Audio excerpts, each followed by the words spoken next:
আরে বুড়িমা, তুমি এসেছো। আমি তো আজই তোমার বাড়িতে যেতে চেয়েছিলাম। যাক, ভালোই হলো তুমি নিজেই এসেছো। এতে আর আমার কষ্ট করে তোমার বাড়িতে যেতে হলো না। আগে হ্যাঁ জমিদার মশাই, আজ তো মাস শেষ, তাই ভাবলাম আপনার সাথে দেনা পাওনার হিসাবটা করেই যাই। হ্যাঁ বুড়িমা, ওসব নিয়ে তুমি কোনো চিন্তাই করো না। তোমার সব হিসেব নিকেশ আমি করিয়ে রেখেছি। নায়েব মশাই, বুড়িমার হাতে হিসেবের খাতাটা তুলে দাও। আগে হ্যাঁ জমিদার বাবু, এখনই দিচ্ছি। বুড়িমা, কাছে এসে তোমার হিসেবের খাতাটা নিজেই দেখে নাও। দেখো বুড়িমা, ভালো করে তোমার হিসেবটা বুঝে নাও। জমিদার বাবু, এখানে সব হিসাব তো ঠিকই আছে। এখন আমার একটা কথা হলো, ওই যে আপনাকে 3টে বাড়ি বিক্রির কথা বলেছিলাম, সেটা কি মনে আছে? কি যে বলো না বুড়িমা, তোমার সব কথাই আমার মনে আছে। তুমি কোনো চিন্তা করো না। বাড়ি 3টি বিক্রির বিষয়ে আমি আর নায়েব আলোচনা করে তোমাকে সব জানাবো। হ্যাঁ বুড়িমা, তুমি যেভাবে বলেছো আমি ঠিক সেভাবেই ওই 3টি বাড়ি বিক্রির ব্যাপারে খোঁজ নিচ্ছি। সব ঠিকঠাক থাকলে জমিদার মশাইয়ের সাথে আলোচনা করে তোমাকে জানাবো। তো বুড়িমা, তোমার সব হিসেব ঠিক মতো বুঝে পেলে, এবার তুমি আসতে পারো। হ্যাঁ জমিদার মশাই, আমি আমার সব হিসাব নিকাশ ঠিকঠাক মতোই বুঝে পেয়েছি। আচ্ছা ঠিক আছে জমিদার মশাই, এবার তাহলে আমি আসি।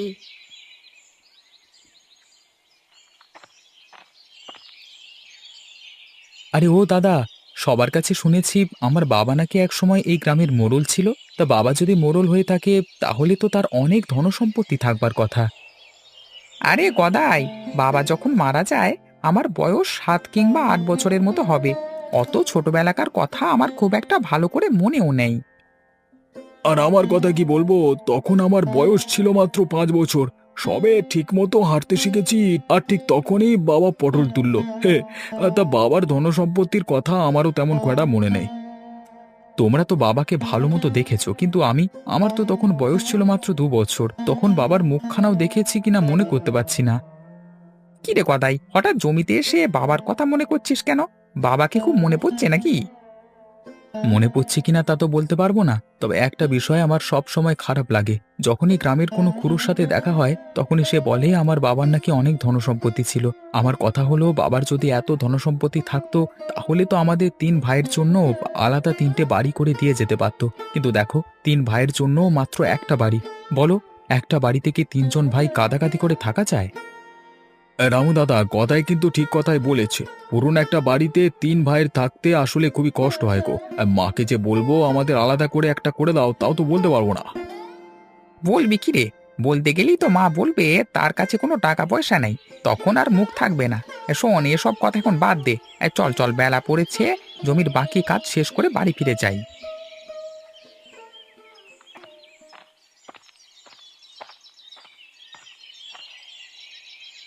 কই রে, আমার 3 ছেলের 3 বউ, কোথায় গেলি তোরা? জলদি করে একটু বাইরে আয় তো, আমার যে খুব জলের তৃষ্ণা পেয়েছে। তাড়াতাড়ি করে আমার জন্য একটু জল নিয়ে আয়।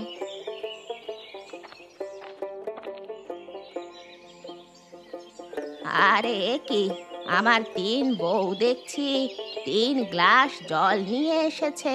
দাও, আমাকে একটু জল দাও। হেঁটে হেঁটে আসতে আসতে আমার যে গলাটা একেবারে শুকিয়ে গেছে। মা, এই নিন, আমি আপনার জন্য নিয়ে এসেছি একেবারে ঠান্ডা জল। আপনি তো গরমের ভিতর হেঁটে হেঁটে এসে একেবারে হয়রান হয়ে গেছেন। এখন এই ঠান্ডা জল খেলে দেখবেন আপনার খুব ভালো লাগবে। দাঁড়ান মা, আমি আপনার জন্য নিয়ে এসেছি 1 কাপ গরম চা। আপনি তো অনেক পথ হাঁটাহাঁটি করে খুব ক্লান্ত। এখন 1 কাপ চা খেলে দেখবেন আপনার শরীরটা বেশ চাঙ্গা হয়ে উঠবে। এই নিন মা, চাটা খেয়ে নিন। না মা, আমি আপনার জন্য 1 গ্লাস শরবত নিয়ে এসেছি। শরবতটা আপনার মুখে স্বাদ এনে দিবে। দুপুরবেলা পেট ভরে ভাত খেতে পারবেন না। আপনি তো অনেক দূর হেঁটে এসেছেন, নিশ্চয়ই একটু পর আপনার খিদে পাবে। নিন মা, আপনি আমার এই শরবতটা খেয়ে নিন। আরে দেখো, এ কি কাণ্ড! আমার শুধু গলাটা শুকিয়ে গিয়েছে, তাই আমি একটু জল খেতে চেয়েছিলাম। কিন্তু তোমরা তো ঠান্ডা জল, শরবত, চা সবই নিয়েছো। এখন আমি কোনটা রেখে কোনটা খাবো কিছুই তো বুঝতে পারছি না। মা, আপনি তো বললেন আপনার গলাটা একেবারে জলের তৃষ্ণায় শুকিয়ে গেছে। তাহলে এবার জলটা জলদি করে খেয়ে নিন। না গো বৌমা, তোমাদের হাতে এত রকমের ঠান্ডা জল, গরম জল, শরবত দেখে যে আমার গলাটা একেবারেই ভিজে গেছে। থাক, আমার আর জল খাওয়া লাগবে না। চলো ঘরে, চলো ঘরে গিয়ে দেখি আজ তোমরা কি রান্না করেছো। চলুন মা, ঘরে চলুন। আমি আজ ইলিশ মাছ রান্না করেছি। আপনাকে এক বাটি ইলিশ মাছের তরকারি খেতে দিচ্ছি। না মা, আপনি আমার ঘরে আসুন। আমি আপনার জন্য আজ খাসির মাংস রান্না করেছি। খাসির মাংস খেলে নিশ্চয়ই আপনার অনেক ভালো লাগবে। এই যে মা, এসব মাছ মাংস খেতে খেতে তো আপনার মুখটা একেবারে তেঁতো হয়ে গেছে। চলুন, আপনি আমার ঘরে চলুন। আমি আজ আপনার জন্য 7 রকমের শাক রান্না করেছি। আজ আপনাকে আমি 7 রকমের শাক দিয়ে ভাত খেতে দিচ্ছি। আরে থামো থামো, তোমরা সবাই থামো। তোমাদের কাছে এত রকমের খাবার দেখে যে আমার পেটটাও বুঝি এবার ভরে গেল। থাক, আমার আর এখন খেতে হবে না, একেবারে রাতে খাবো।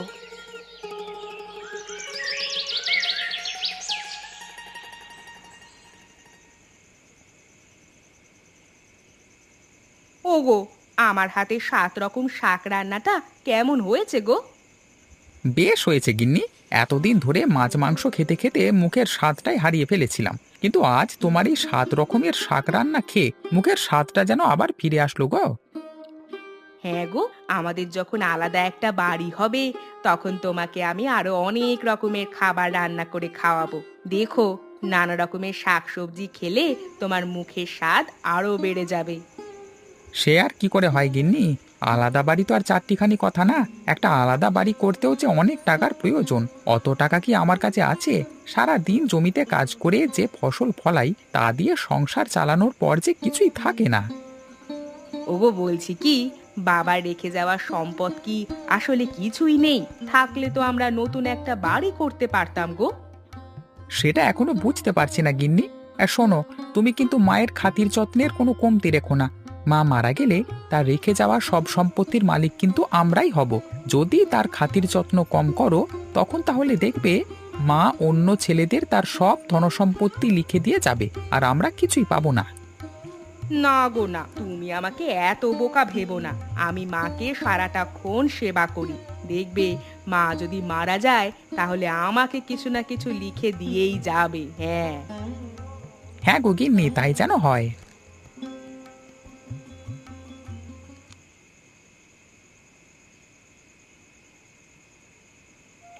গিন্নি, তোমার হাতের মাংস রান্নার তুলনা হয় না। আজকের মাংস রান্নাটা বেশ মজার হয়েছে। দাও দাও, আমাকে আরো কিছুটা তুলে দাও, পেট ভরে খেয়ে নি। হ্যাঁ গো, দিচ্ছি। তুমি আস্তে ধীরে খাও, নয়তো পেট খারাপ করবে।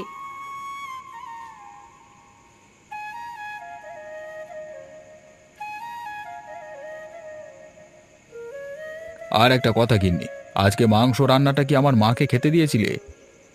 হ্যাঁ গো হ্যাঁ, তার তোমাকে বলতে হবে না। আমি মাকে 1 বাটি মাংস বেশি দিয়ে এসেছি। মা নিশ্চয়ই এখন আমার হাতের মাংস রান্না খাচ্ছে। হ্যাঁ গো গিন্নি, যখন যাই রান্না করবে মাকে কিন্তু বেশি বেশি করে দিয়ে আসবে, বুঝলে? নয়তো মায়ের যা সম্পত্তি আছে সব কিন্তু ওই ছেলেদেরকে লিখে দিয়ে যাবে, তখন কিন্তু আমরা আর কিছুই পাবো না। না গো না, কি যে বলো না তুমি। দেখো, মা যদি কোনো সম্পত্তি রেখেই যায় তাহলে নিশ্চয়ই তোমার আর আমার নামেই রেখে যাবে। কারণ আমরা যে মায়ের অনেক সেবা যত্ন করি গো। হ্যাঁ গিন্নি, তাই করে যেও। নাও, এবার জলদি করে খেয়ে নাও, সকালে যে আবার জমিতে কাজ করতে যেতে হবে।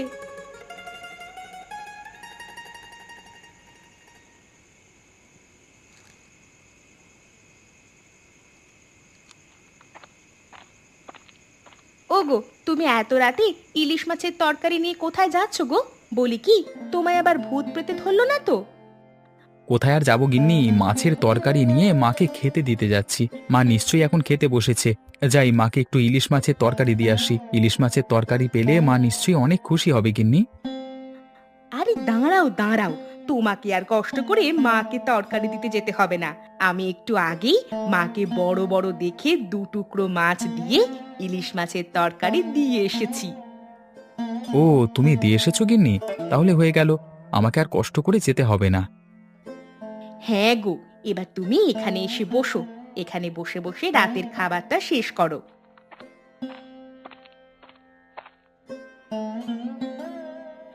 শোনো গিন্নি, তুমি প্রতিদিন মাকে বেশি বেশি করে ইলিশ মাছ রান্না করে দিয়ে চলে আসবে। দরকার হলে আমি প্রতিদিন ইলিশ মাছ কিনে নিয়ে আসবো, কিন্তু যে করেই হোক মায়ের সেবা যত্নের কোনো কমতি রাখবে না, বুঝলে?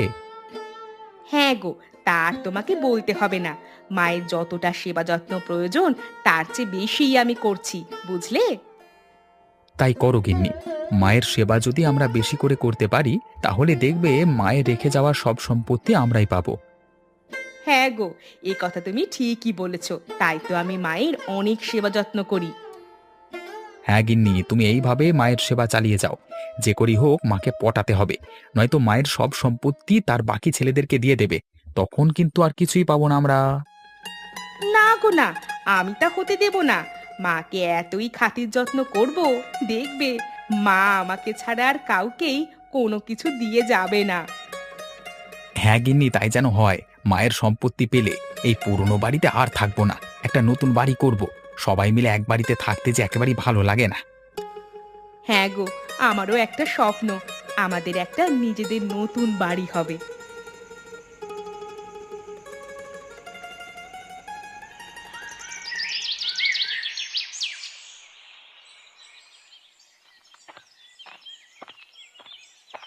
কি ব্যাপার রামু, তোমাদের 3 ভাইয়ের কি খবর? কেমন আছো তোমরা? কি আর বলবো জমিদার মশাই, 3 ভাইয়ের একটা মাত্র বাড়ি, সেই বাড়িতে কি আর ভালো মতো থাকা যায়? কবে যে আমাদের সবার আলাদা করে একটা বাড়ি হবে কে জানে। হবে গণেশ, হবে। সময় মতো ঠিক তোমাদের সবার আলাদা করে একটা বাড়ি হবে। হ্যাঁ জমিদার মশাই, সেই আশাই তো দিনকাল কাটছে। দেখি কপালে কি আছে। তা আপনি হঠাৎ এত সকাল সকাল কোথায় যাচ্ছেন? আমি আমি তো যাচ্ছি ওই যে গ্রামের পূব পাশে 3টি বাড়ি দেখছো না, সেই বাড়ি কেনবার জন্য যাচ্ছি। ওরে বাপ রে বাপ, এত সুন্দর বাড়িগুলো তাহলে আপনি কিনেছেন? হ্যাঁ রামু, বাড়িগুলো বেশ বড় আর দেখতেও বেশ সুন্দর। ইস, ওরকম 3টে বাড়ি যদি আমাদের 3 ভাইয়ের হতো, ওরে বাবা, কতই না ভালো হতো। আগে দাদা, তুমি ঠিক কথাই বলেছ। তবে অত বড় বাড়ি কেনবার টাকা কি আর আমাদের কাছে আছে? তোমরা 3 ভাই চিন্তা করো না, দেখবে একদিন ঠিকই তোমাদের ওরকম 3টি বাড়ি হবে। আচ্ছা, এবার আমি যাই, হ্যাঁ, আমার অনেক কাজ আছে।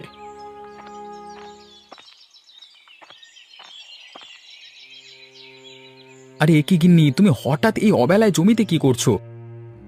ওগো, ওগো, মা আর আমাদের মাঝে নেই। মা যে মারা গেছে গো। বলো কি ছোট বউ, চলো চলো বাড়িতে চলো।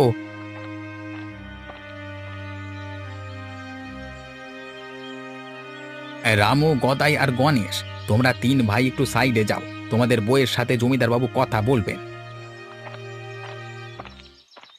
জমিদার মশাই, হঠাৎ আমাদের সবাইকে এই বাড়ির কাছে ডাকলেন যে? হ্যাঁ, তোমাদের ডেকেছি বুড়িমার কারণে। বুড়িমা, তোমার শাশুড়ির সাথে আমার একটা দেনা পাওনার হিসেব ছিল। কিন্তু জমিদার মশাই, শাশুড়ি মা তো আমাদের জন্য কিছুই রেখে যাননি। আমরা আপনার দেনা পাওনা কি করে শোধ করব? আরে থামো থামো, আস্তে ধীরে হিসেবটা আগে করতে দাও। নায়েব, তোমার হিসেবটা হয়েছে? এই তো জমিদার মশাই, 3টি বাড়ির 3টে দলিল হয়ে গেছে। জমিদার মশাই, এসব কি বলছেন? দলিল হয়ে গেছে মানে? তাহলে কি মা আপনার কাছে আমাদের বাড়ির দলিল রেখে টাকা ধার নিয়েছিল? আরে না গো ছোট বউ, তা নয়। তাহলে কি জমিদার মশাই, আপনি আমাদের বলুন, আমার শাশুড়ির কাছে আপনি কত টাকা পান? সমস্যা নেই, আমরা 3জন মিলে সে টাকা শোধ করে দিব। বর্দি একদম ঠিক কথাই বলেছে।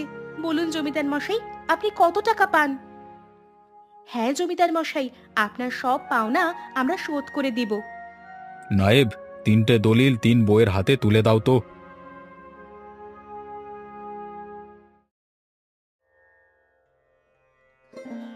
এটা কি জমিদার মশাই, এখানে আপনি আমার শাশুড়ির কাছে কত টাকা পাবেন? না গো ছোট বউ, আমি তোমার শাশুড়ির কাছে কোনো টাকা পাই না।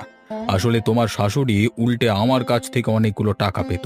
বুড়িমা মারা যাওয়ার আগে আমাকে বলেছিল আমি যেন এই টাকাগুলো দিয়ে তোমাদের 3 বউকে 3টে নতুন বাড়ি কিনে দিই। আর তাই আজকে তোমাদের এই নতুন বাড়ির কাছে নিয়ে আসলাম, তোমাদের হাতে তোমাদের বাড়ির দলিল। এসব আপনি কি বলছেন জমিদার মশাই? আমাদের শাশুড়ি মা তাহলে আমাদের কাউকেই ঠকান নাই? না গো বড় বউ, তোমরা যেমন তোমাদের শাশুড়ির সেবা যত্ন করেছিলে, তোমাদের শাশুড়ি মাও তাই তোমাদের কাউকেই কোনো অংশে কম দেয়নি। যাও, এবার তোমরা নিজেদের বাড়ি বুঝে নিও।